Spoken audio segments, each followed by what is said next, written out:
দেশের অন্যতম প্রধান স্থলবন্দর বেনাপোলে প্রায় ২ মাস ধরে আটকে আছে ১০০ কোটি টাকার ১.৫ শতাধিক রপ্তানিমুখী সুপারির ট্রাক। দীর্ঘ এই অচলাবস্থার কারণে রপ্তানিকারকদের প্রতিদিন ট্রাক প্রতি ২,০০০ টাকা হিসেবে প্রায় ৩ লাখ টাকা অর্থদণ্ড বা ভাড়া গুনতে হচ্ছে।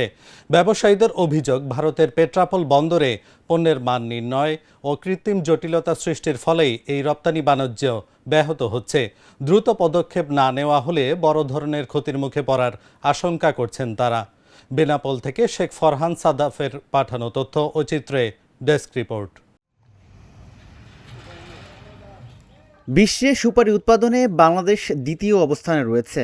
গুণগত মানের কারণে ভারতে এর ব্যাপক চাহিদা। পরিসংখ্যান অনুযায়ী বছরে প্রায় ৭০০ কোটি টাকার সুপারি ভারতে রপ্তানি হয়। তথ্য বলছে ২০২৪-২৫ অর্থ বছরে ভারতের সুপারি আমদানিতে বাংলাদেশের অংশীদারিত্ব বেড়ে হয়েছে ৩৭%, যা আগের অর্থ বছরের তুলনায় প্রায় ৪ গুণ। এই রমরমা বাণিজ্যের মধ্যেই ১.৫ শতাধিক সুপারি ট্রাক প্রায় ২ মাস ধরে বেনাপোল বন্দরে আটকে আছে। দীর্ঘদিন বন্দরে আটকে থাকায় পণ্যজট সৃষ্টি হয়েছে। ট্রাক চালকদেরও নানা সমস্যার সম্মুখীন হতে হচ্ছে। বরিশাল থেকে সুপারি নিয়ে লোড আমাদের এক্সপোর্টের মালের কথা বলছে যে যাওয়ার সাথে সাথে আনলোড হবে। তো আরসি আজকে ১ মাসে ২-৩ দিন হবে, কিন্তু আমাদের ইন্ডিয়ার সাথে কথা বলে ওরা আমাদের শুধু সময় নিচ্ছে যে আজকে হবে কালকে হবে, এখন পর্যন্ত নিচ্ছে না। ২০০ গাড়ি হবে, তার ভিতরে সব গাড়িতে সুপারি লোড। আনলোড হয়তো হয় না, বলতেছে গেলেই আনলোড।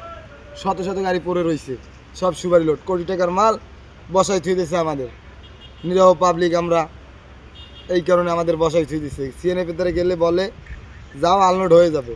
ব্যবসায়ীরা সুপারির বাজার নিয়ন্ত্রণে সিন্ডিকেট করে ইচ্ছে করেই এসব ট্রাক দেরিতে নিচ্ছেন বলে ধারণা চালকদের। এই যাবতে সুপারি গাড়ি আটকাইতো না ভাই। এর আগের ট্রিপও আমি আইছি, এইসে গাড়ি আইছি, এইসে আপনার খালি পেটে চলে গেছি। কিন্তু এইবার আইছি, এইসে আমার ১৪ দিন হয়েছে। আমার গেল মাসের ২১ তারিখে লোড, আর যে রানিং মাস সে মাস গেছে, আবার রানিং ১ মাস গেছে, আর এই মাসের আজকে যে কয় তারিখ, এই কয়দিন।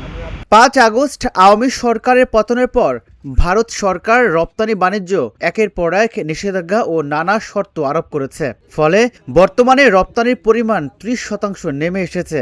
ওপারে পেট্রাপোল বন্দরে পরীক্ষাসহ নানা কারণ দেখিয়ে পণ্য নিতে দেরি করেছে তারা। দ্রুত এই পণ্য খালাসের জন্য চেষ্টা চলছে। বিলম্বর কারণ হলো ওরা মালটা টেস্টে পাঠানোর পরে ওদের দিল্লি থেকে টেস্ট হয়ে আসতে ১০ দিন ১৫ দিন সময় নেয়। টেস্ট হয়ে আসার পরে ওই মালটা ওখান থেকে ছাড় বেড়ে ওরা নিয়ে যখন চলে যায়, গিয়ে আবার তখন আমাদের বাংলাদেশ থেকে মাল।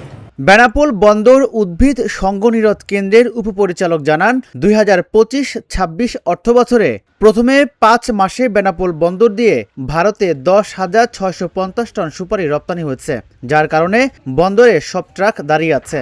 বর্তমানে গত ১ সপ্তাহের গাড়ি এবং গত রাতের গাড়ি বা আজকের গাড়ি সব মিলিয়ে ১৫০টি গাড়ি হতে পারে। তবে ৪০ থেকে ৫০টা ট্রাক হবে ১ মাসের অধিক সময় ধরে দাঁড়িয়ে রয়েছে। বাকিগুলা এই ১ সপ্তাহের মধ্যে বিভিন্ন সময় এসেছে।